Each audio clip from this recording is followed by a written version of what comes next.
Olá a todos, tudo bem com vocês? Aqui é o pastor Paulo Oni, bem-vindos a mais um CPD, um capítulo por dia, a sua porção diária de leitura e reflexão na Palavra de Deus para o fortalecimento da sua fé.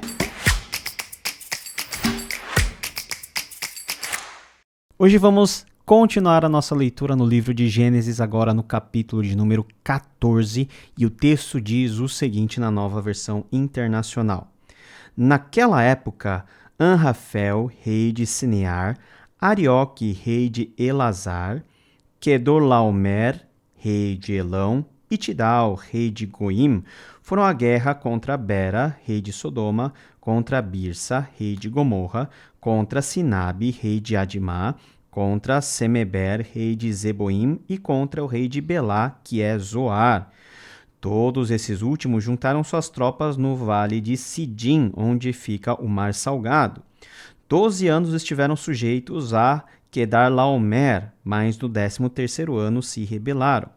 No 14º ano, Quedorlaomer e os reis que a ele tinham se aliado derrotaram os Refaíns em Asterote Carnaim e os Zuzins em Ram, os Enims em Savé Kiriataim e os Horeus, desde os montes de Seir até El Parã, próximo ao deserto. Depois voltaram e foram para En-Mispate, que é em Cádiz, e conquistaram todo o território dos Amalequitas e dos amorreus que viviam em Hazazon Tamar. Então os reis de Sodoma, de Gomorra, de Adimá, de Zeboim e de Elá, que é Zoar, marcharam e tomaram posição de combate no vale de Sidim, contra Quedorlaomer, rei de Elão, contra Tidal, rei de Goim, contra Anrafel, rei de Sinear, e contra Arioque, rei de Elazar. Eram 4 reis contra 5. Ora, o vale de Sidim era cheio de poços de betume, e quando os reis de Sodoma e de Gomorra fugiram, alguns dos seus homens caíram nos poços e o restante escapou para os montes. Os vencedores saquearam todos os bens de Sodoma e de Gomorra e todo o seu mantimento e partiram. Levaram também Ló, sobrinho de Abrão, e os bens que ele possuía, visto que morava em Sodoma. Mas alguém que tinha escapado veio e relatou tudo a Abrão, o hebreu, que vivia próximo aos carvalhos de Manre, o amorreu. Manre e os seus irmãos, Escol e Aner, eram aliados de Abrão. Quando Abrão ouviu que o seu parente fora levado prisioneiro, mandou convocar os 318 homens treinados, nascidos em sua casa, e saiu em perseguição aos inimigos até Dan. Atacou-os durante a noite em grupos e assim os derrotou, perseguindo-os até Robá, ao norte de Damasco.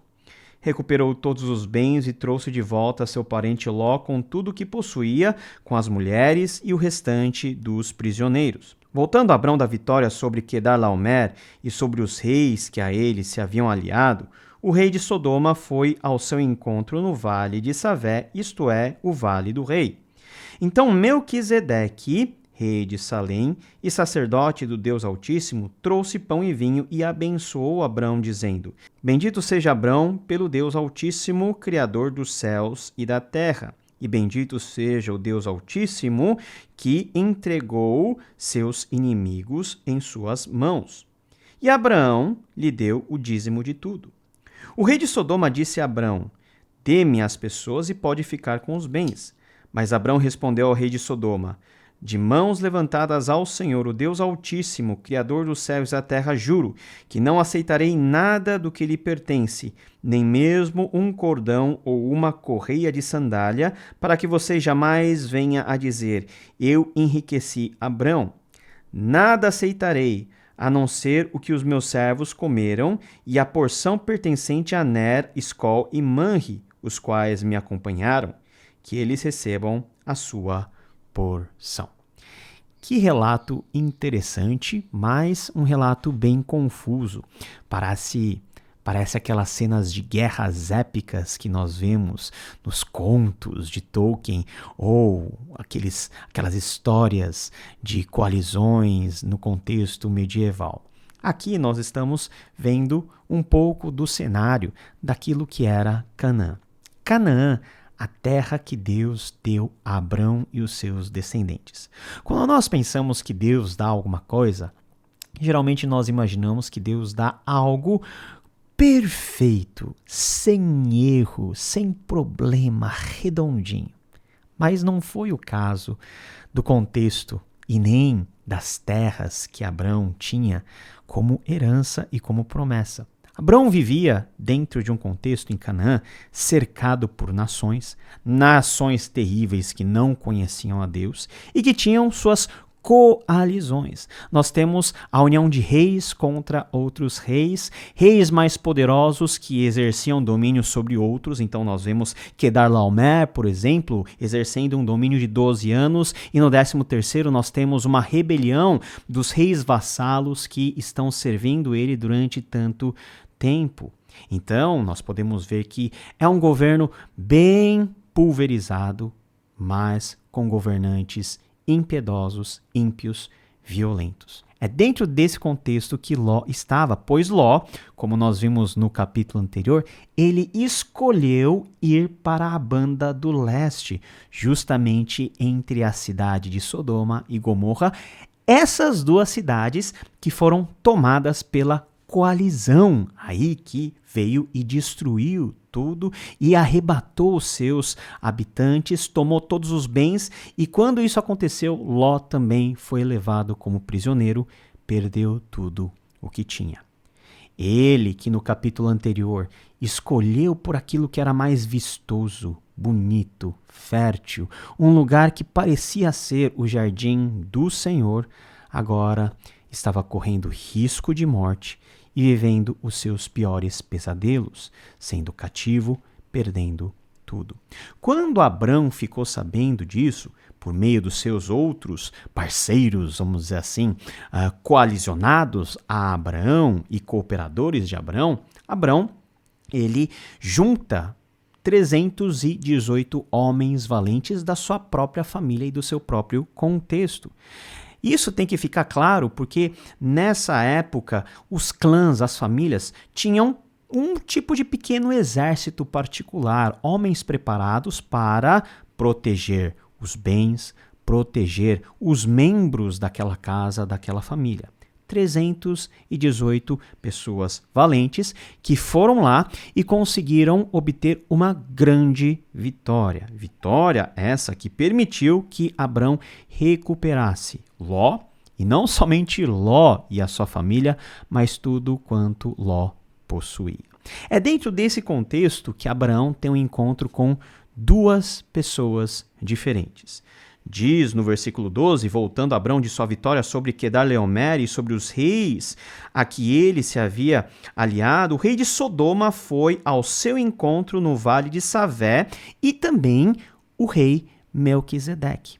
Vamos ver um pouquinho o que aconteceu com o rei de Sodoma, que é o primeiro a ser citado. Ele vem diante da presença de Abrão e diz o seguinte: olha, Abrão, dê-me as pessoas e pode ficar com os bens. Ou seja, Abrão tinha vencido, ele tinha tomado de volta as pessoas aprisionadas e muitas dessas pessoas eram da cidade de Sodoma. E o que o rei estava falando é o seguinte: vamos fazer um negócio, fica com os bens, mas devolve os nossos habitantes, devolve as pessoas. Qual que era o problema aqui? O problema não tem nenhum aparente, mas o grande ponto é que Abrão ele não quer negociar com o rei de Sodoma nesses termos. Por quê? Porque quando nós vemos no capítulo anterior, lá no versículo 13 do capítulo 13, diz o seguinte: os homens de Sodoma eram extremamente perversos e pecadores contra o Senhor. É lógico que Abrão sabia da estirpe, da índole dos habitantes de Sodoma a ser representado pelo seu rei. Abrão não negociou, não quis fazer negócios, recebendo os bens para liberar as pessoas. Por quê? Abrão diz o seguinte: em nome do Senhor, o Deus Altíssimo, Criador dos céus e da terra, eu juro que não aceitarei nada do que lhe pertence, nem mesmo cordão ou correia de sandália, para que você jamais venha dizer: eu enriqueci a Abrão. Nada aceitarei. Muitas vezes nós somos surpreendidos por propostas feitas por pessoas ímpias, pecadoras e violentas. Muitas vezes nós somos seduzidos e direcionados a tomarmos uma decisão de negociar algo com essas pessoas. Abraão nos ensina que ele, crente, ele, já dentro do âmbito da aliança, ele não deveria fazer isso. Não deveria negociar os seus princípios com alguém que estava em outro campo. Era extremamente pecador e representava um povo extremamente violento. Ele invoca o Deus Altíssimo, Criador de todas as coisas, os céus e da terra, e ele faz um juramento solene. Deus Altíssimo, o El Elyon, o Deus que é sobre todas as coisas, o Deus de Abraão. Eu não vou fazer isso. Pois nós temos o segundo encontro de Abraão. Abraão tem um encontro com Melquisedeque. A palavra Melquisedeque, o nome Melquisedeque tem várias traduções. Pode ser Zedeque é o meu rei, rei em justiça ou rei da justiça. É uma figura bem enigmática. Tanto Gênesis quanto Hebreus vão falar dessa figura que nós não sabemos de onde vem.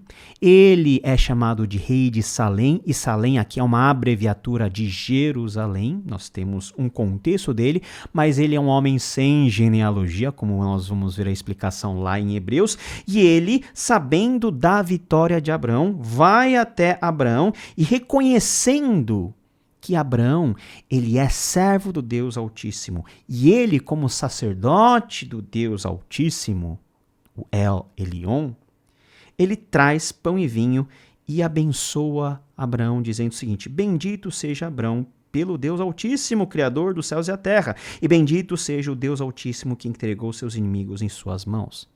O que diz lá? A promessa que Deus faz a Abraão: eu abençoarei aqueles que te abençoarem.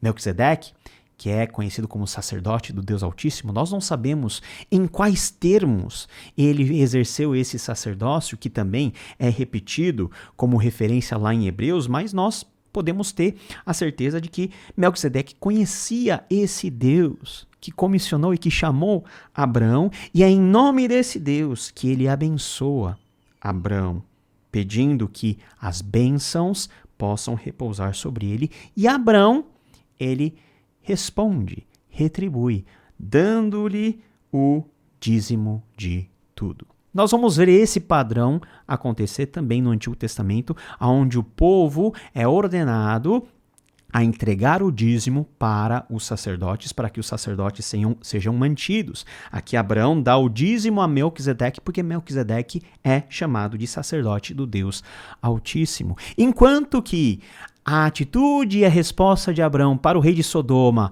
foi de não ter nenhum tipo de vínculo, relacionamento e não ter nenhum negócio com um rei ímpio, com o sacerdote, com o servo de Deus, com aquele que tem vínculos com o mesmo Deus. Abraão recebe a bênção, vamos dizer assim, toma posse daquilo que Melquisedeque declara para Abraão, e Abraão também retribui, dando a Melquisedeque o dízimo de tudo. Meus amados irmãos, nós temos aqui um princípio bem simples que nós podemos aprender nesse episódio. Como que nós nos relacionamos com pessoas? De um lado, pessoas ímpias, e de outro, pessoas que nós podemos classificar como homens e mulheres de Deus. Como que nós, ao olharmos para homens e mulheres de Deus, reconhecemos nesses homens e mulheres a graça de Deus presente? Como que nós abençoamos e também recebemos a bênção? E ao contrário, quando nós vemos um ímpio, será que nós estamos dispostos a negociar nossos princípios e nossa fé, tendo um relacionamento, tendo um negócio, tendo um compromisso com pessoas que são admitidamente e claramente colocadas aqui como pecadores e extremamente violentos? Nós podemos ter encontros ao longo da vida com muitos tipos de pessoas, mas essas pessoas sempre acabam sendo divididas nesses dois grandes times, daqueles que temem a Deus e daqueles que se opõem ao Deus Altíssimo, a quem nós adoramos, o Deus Criador de todas as coisas. Hebreus vai dizer lá no capítulo 7 que esse Melquisedeque prefigura a Cristo. Então, esse Melquisedeque que aparece nesse contexto de Gênesis 14 é admitidamente um servo de Deus. A graça de Deus também se manifesta dentro das nossas relações interpessoais. O quanto e como nós nos relacionamos com pessoas que temem ao mesmo Deus e aquelas que não temem a Deus. Veja que o Deus Altíssimo, El Elyon, é o Deus que é colocado aqui como aquele que é o parâmetro para estabelecer o como eu me relaciono com um, como que eu me relaciono com outro. Receber e ser também instrumento de bênção. E também ficar longe das propostas deste mundo que possam eventualmente enfraquecer a minha convicção e a minha confiança no Deus Altíssimo. Que Deus possa nos ajudar a termos a valentia de Abraão de ir lá recuperar o seu sobrinho, as posses dele, mas também a humildade e essa disponibilidade que Abraão teve de receber bênção, mas também de abençoar um homem de Deus e não negociar seus princípios e seus valores com pessoas que ele próprio sabia que eram pecadores extremamente violentos. Vale aqui aquilo que Deus quer ensinar como princípio nos nossos relacionamentos. Que Deus te abençoe. Nos vemos no próximo capítulo. Tchau, tchau.